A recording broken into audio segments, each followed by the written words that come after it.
More rain falling across San Diego today. I'll show you what the weather was like in North County.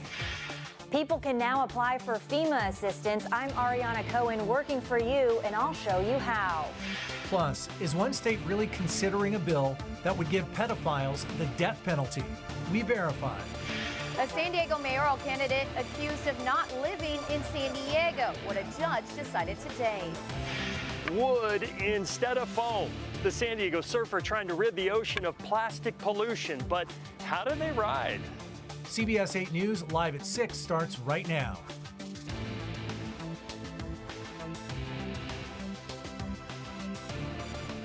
Another winter storm brings rain and wind all across San Diego and big waves at our coast. Good evening and thank you for joining us. I'm Carlo Cicchetto. And I'm Anna Laurel in for Marcella Lee. This is what it looked like in Mission Beach earlier today. Look at that. Big waves crashed over the wall at the boardwalk. Northern California and other parts of Southern California already felt the brunt of what we're getting now. Tonight we have team coverage. Our Jesse Pagan is here with what's happening in other parts of the state where there are worries about flash flooding and mudslides. And our own Brian White, he's in North County with what they're seeing there. But first, let's check in with Chief Meteorologist Carlene Chavis. She's here early with our totals so far. And what's still ahead, Carlene? Yeah, we are still talking about some more moderate to heavy rainfall, that possibility into tomorrow morning. When we take a look at our rainfall totals, you're seeing some pretty modest ones so far. We have been the tail end of this atmospheric river, and so we're not talking about totals anywhere near what they've received north of us. When you look at how we've shaped up so far, we're looking at more than a half an inch across North County. Saw that for Fallbrook, the same for Oceanside, as well as for Encinitas and for Carlsbad. The more towards the east and the more towards the south you go, you're seeing more along the lines of a few hundredths of an inch. 1/100th of an inch for Pine Valley so far, the same for Campo, 5/100th of an inch for Chula Vista, and the one top spot has been Palomar Mountain with more than an inch of rainfall. Here's what we could see additional as we go from tonight through tomorrow morning. We could see an additional 1/4 of an inch, and so these are definitely less aggressive totals than what we saw yesterday around this time.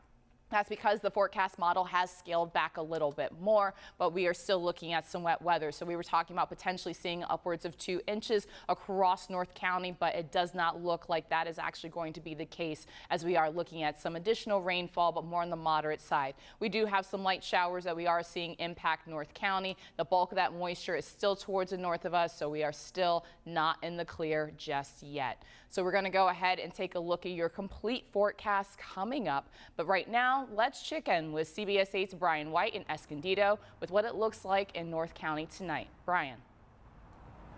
Thanks, Carlene. The rain has subsided here in Escondido. Only a slight drizzle at times over the past couple hours. But earlier today, the rain was pretty steady throughout the morning and afternoon hours. Take a look. Really wet, insanely wet. Honestly, it's kind of crazy. I woke up this morning and I wasn't expecting there to be this much rain. The rain coming down pretty good here in San Marcos, making for wet roadways and tough driving conditions. The rain has like a mind of its own. So sometimes it'll be like pouring and then you got to turn on your windshield wipers. Cold, rainy, the roads are slick, it's dangerous. Here in Escondido, the rain was pretty steady throughout the morning. Well, usually I would say, boy, we really need the rain, but not now. I think we've had enough for a while. Encinitas saw plenty of rain too, falling pretty heavy at times. Wet roads and standing water made driving a challenge.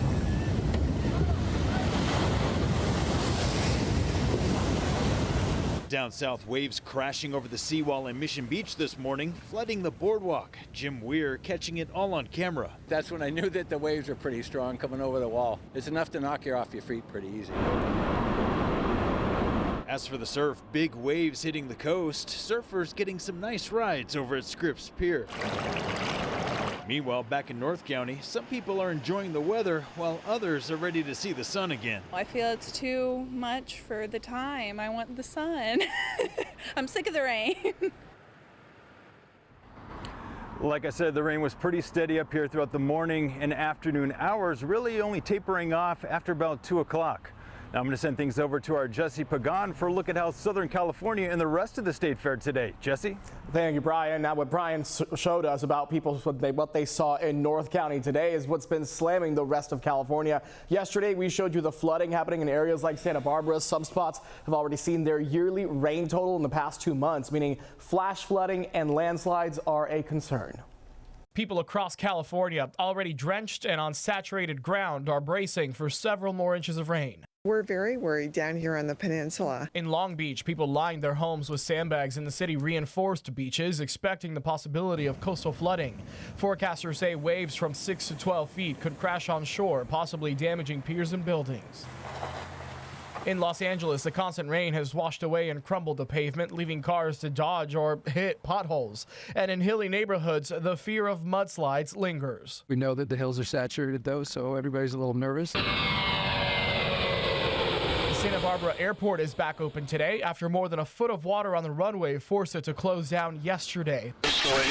At least 2 people in the Central Coast are now safe after California Highway Patrol's Air Division rescued them from rising waters. Officials there say the rain in the foothills has been heading downstream, adding to the already wet conditions. Fire crews in Ventura helping divert some of the runoff to keep roads clear. I think we need it.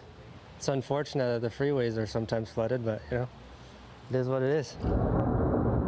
Thousands of people lost power in the Bay Area after thunderstorms moved through there, but it's a different scene further up north. It's nice, it's powdery. Forecasters are expecting up to 6 feet of snow in the Sierra Nevada mountain range, with officials stopping people to make sure they put chains on their tires.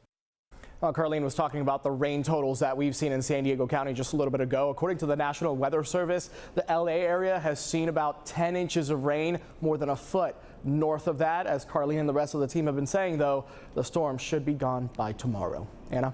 All right, Jesse, thank you. And we still don't know if the weather played a role in a fiery crash on the 52 near Mission Trails Regional Park. You can see it involved this truck and another car, but look at that. It happened just after 4:30.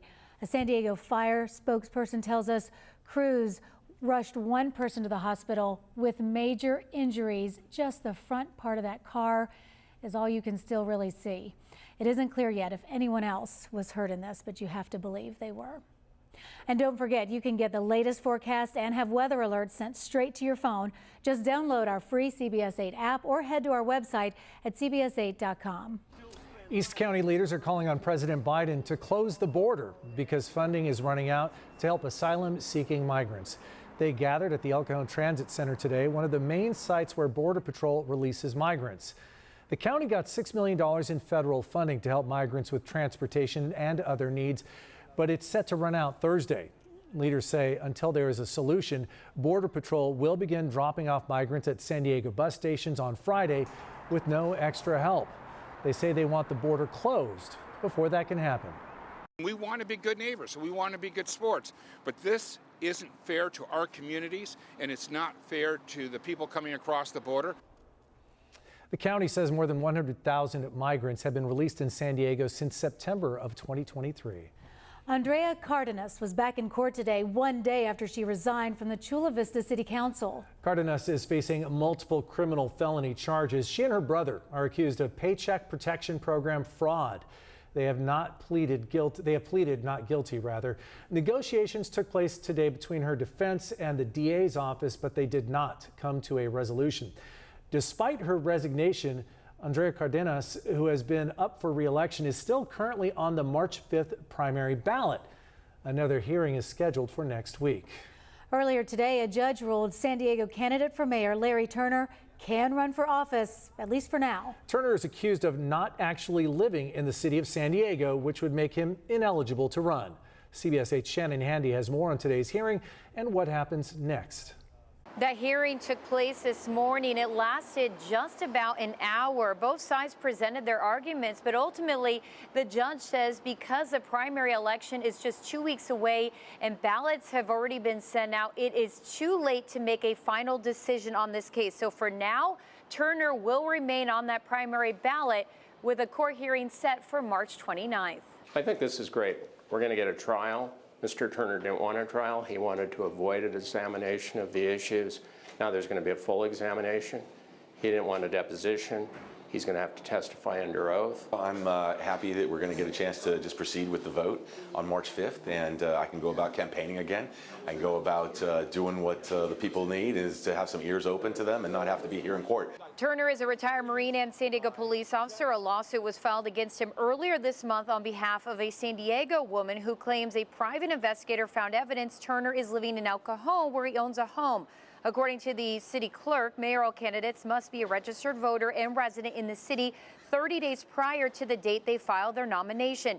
Turner maintains he moved to San Diego in July and lives in Ocean Beach with his wife and 2 kids, and that Mayor Gloria's office is behind this lawsuit. However, the attorney who filed the suit says this suit has no ties to the mayor, adding it's all about ensuring this election is legitimate. I was in the Marine Corps for 23 years, away from San Diego, came back to San Diego 8 years ago, and I've been a San Diegan ever since. There was a short period of time where I resided outside of San Diego, but it was way before this ever came up. So I have been a resident of San Diego for far before the requirements for this, and we'll get a chance to prove that. He has spent the last week attacking the mayor, claiming he lives in Ocean Beach. Well, I had process servers trying to serve him in Ocean Beach and in El Cajon last week for 3 nights. I personally spent 4 hours at the Ocean Beach property. No one was there for the 3 nights we tried to serve. All 3 of his cars were in El Cajon. This is even when there was media attention on him. But it's irrelevant where he was last week. The only thing that'll be relevant at this trial is where was he domiciled from November 7th to December 7th, and that can't be fixed by anything he's doing now. Both sides will get a chance to prove their positions at that March 29th hearing. We, of course, will stay on top of this story and keep you updated with the very latest. Reporting from downtown, I'm Shannon Handy for CBS 8. Thanks, Shannon. Still ahead tonight, we're working for you and helping guide you through the FEMA application process if you lost your home or other property in last month's flooding. Plus, claims that one state could soon give pedophiles the death penalty. We verify. And up next, in an Earth 8 report, the housing development in North County that's finding a balance with nature.